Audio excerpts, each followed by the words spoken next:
Can you imagine spending more than half of your income on rent, leaving you with barely enough to cover your basic needs? Welcome to the unseen battle. This is not a war fought with weapons, but with paychecks and leasing agreements. It's a struggle that many Americans face daily, and it's known as the middle-class rent crisis. Picture this: you're working a full-time job, maybe even two, and still, you're living paycheck to paycheck. You're not buying luxury items or going on exotic vacations. No, your hard-earned money is going towards one thing primarily: keeping a roof over your head. Now, this isn't an isolated issue. It's not just a handful of unlucky individuals struggling to make ends meet. No, this is a widespread problem that's been growing over the years, silently, yet relentlessly. Let's talk numbers for a moment. Over the past 2 decades, the number of renters dedicating at least half of their income to housing has soared. Today, a third of all American renters are stuck in this predicament. That's millions of people from every corner of the country, crossing all age groups and demographics, facing the same uphill battle.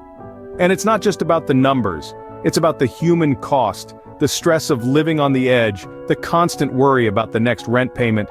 It's about the dreams put on hold, the opportunities missed, the lives disrupted. But why is this happening? What are the forces driving this crisis? Is it a lack of affordable housing, stagnant wages, or perhaps a combination of both? And more importantly, what can be done to turn the tide? These questions aren't just academic, they're urgent, pressing, demanding our attention, because this isn't just about statistics or economics, this is about real people, real lives, and real struggles. Let's dive deeper. We need to understand the full scale of this crisis. Meet John Doe, a middle-class American who symbolizes the struggles of many. John's story is one that echoes across the land of opportunity. He's a hard-working individual, putting in long hours at his 9-to-5 job. But despite his efforts, the cost of living is a constant uphill battle. Each passing year, his rent increases, steadily chipping away at his wages that remain disappointingly stagnant. He's constantly on the lookout for affordable housing, but it's like finding a needle in a haystack. The apartments within his budget are in neighborhoods far from his workplace, making the commute an added burden. The American dream seems to be slipping through his fingers, just like the sand of an hourglass. The pressure is mounting, the stress is palpable, and the fear of eviction is a constant companion. He's caught in a vicious cycle, a seemingly never-ending loop of financial strain. John Doe's story isn't unique, it's a common tale across America. Now let's take a look at Jane's situation. Jane is a single mother, working tirelessly to make ends meet for her 2 children.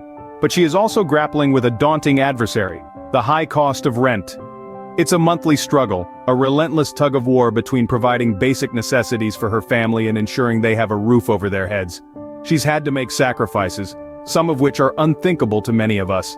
A family vacation? That's a luxury she can't afford. New clothes for her children? Only if they're on the discount rack. Eating out? It's a rarity, replaced by home-cooked meals stretched to last for days. Every cent counts, every dollar is earmarked. This is the reality for Jane and countless others, a constant battle against an invisible enemy, the escalating rental market. Yet she perseveres, fueled by a mother's relentless love and determination. Like John, Jane's story is one of many. What's causing this rent crisis? It's a question that's been echoing across America. There's no singular answer, but let's delve into the root causes of this troubling issue. First and foremost, we're seeing a severe housing shortage. It's a simple concept of supply and demand.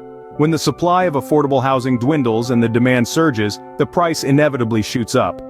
Since the turn of the 21st century, we've seen a steady decline in the construction of affordable housing units. Meanwhile, the population continues to grow and more people are in need of homes. Then there's the matter of stagnant wages. Over the past 4 decades, the median wage growth has been sluggish, barely keeping pace with inflation. This means that while the cost of living has continued to rise, paychecks have remained more or less the same. In real terms, many middle-class Americans are earning less today than they did in the 70s. It's no surprise that many are struggling to keep up with rent that's increasing at a rate far outstripping their income. Lastly, we have to consider gentrification. It's a double-edged sword. On one hand, it's seen as a sign of economic development, bringing in new businesses and revitalizing neighborhoods. On the other hand, it often displaces long-term residents who can no longer afford the skyrocketing rents in their own neighborhoods. These factors and more intertwine in a complex web that's created the rent crisis we see today. Sure, there's more to it than housing shortages, stagnant wages, and gentrification, but these are some of the key drivers backed by data and statistics that have pushed an increasing number of middle-class Americans into an unseen battle. Understanding the causes of the crisis is the first step towards finding a solution. So now, armed with knowledge, let's explore the ripple effects of this crisis and, more importantly, how we can begin to untangle this web and find a way out. Opening: how does the rent crisis affect the middle class and the larger society? That's the question we're diving into now. Think of the rent crisis as a stone thrown into a pond. The initial splash is the direct impact on middle-class families struggling to keep a roof over their heads. But the ripples spread out, affecting areas you might not initially consider. Ripple 1: the rise in homelessness.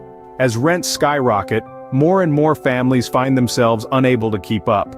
They're forced out of their homes, leading to an increase in the number of people without a stable place to live. The streets of America swell with those who have been priced out of the very neighborhoods they once called home. Ripple 2: the widening wealth gap. The rent crisis isn't just about housing, it's about income inequality. As the cost of living goes up, the rich get richer, and the middle class gets squeezed. Those who own property can charge more for rent, increasing their wealth, while those who rent see a larger portion of their income swallowed up. The divide between the haves and the have-nots grows ever wider. Ripple 3: the strain on public services. Homelessness isn't just a personal tragedy, it's a societal one. When people lose their homes, they often turn to public services for assistance. Shelters, food banks, healthcare facilities, schools, they all feel the strain. And who foots the bill? The very middle-class citizens grappling with the rent crisis themselves. These ripples, these effects of the rent crisis, they don't stop at the individual or even the community level. They spread out, touching every corner of our society. It's a systemic issue that demands a systemic solution. Closing: the burden of the rent crisis extends well beyond individual households. It's a burden that we all carry, whether we realize it or not. And it's a burden that we, as a society, must work together to alleviate. So, what can we do to solve the rent crisis? Let's look at a few potential solutions. First, there's rent control. Rent control policies limit the amount landlords can increase rent each year. This can prevent sudden, steep rent hikes, making housing more affordable for tenants. However, it's not a silver bullet.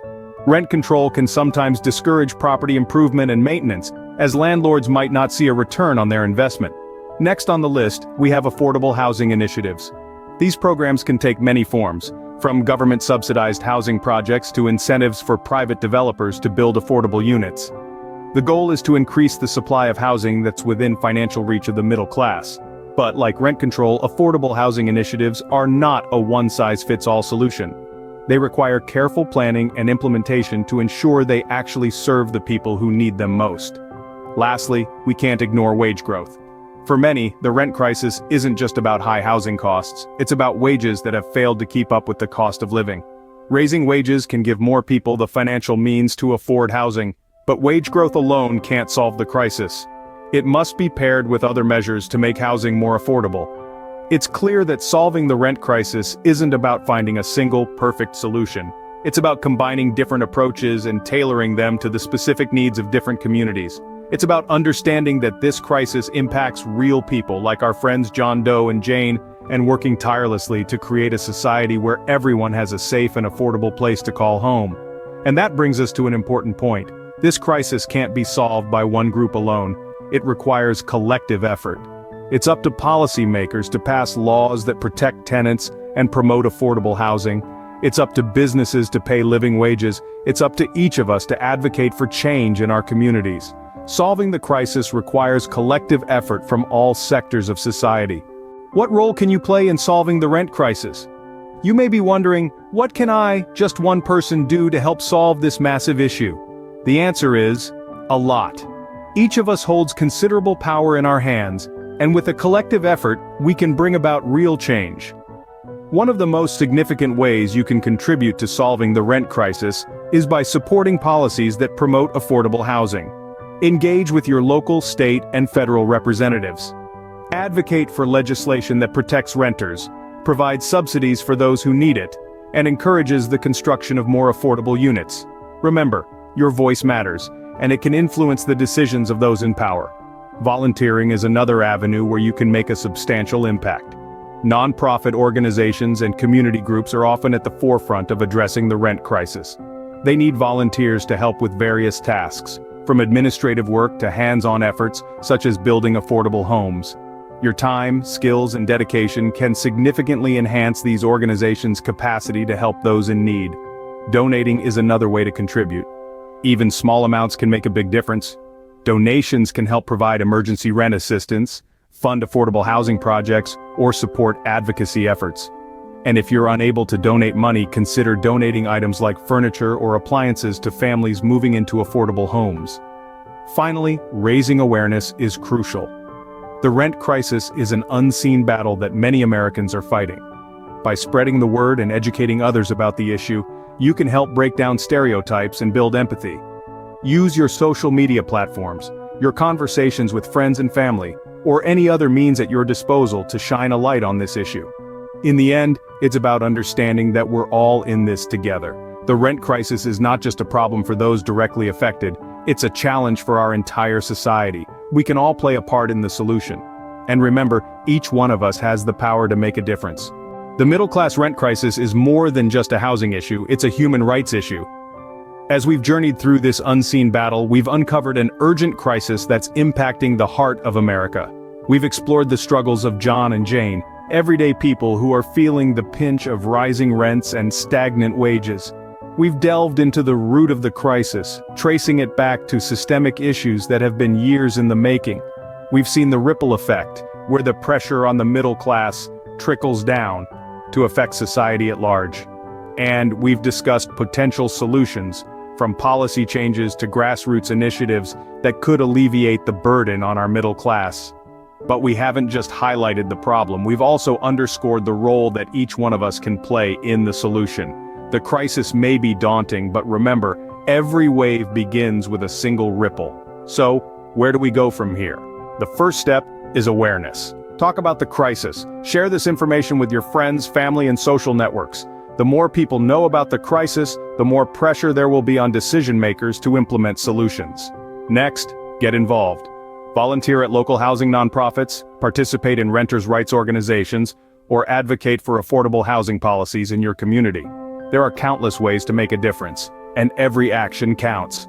Lastly, remember to vote. Your voice matters. Use it to support leaders and initiatives that prioritize affordable housing and fair economic policies. The power to affect change is in our hands. In the face of this crisis, we are not powerless. We can influence change, advocate for fairness, and help our fellow Americans navigate these turbulent waters. We can be the ripple that starts the wave.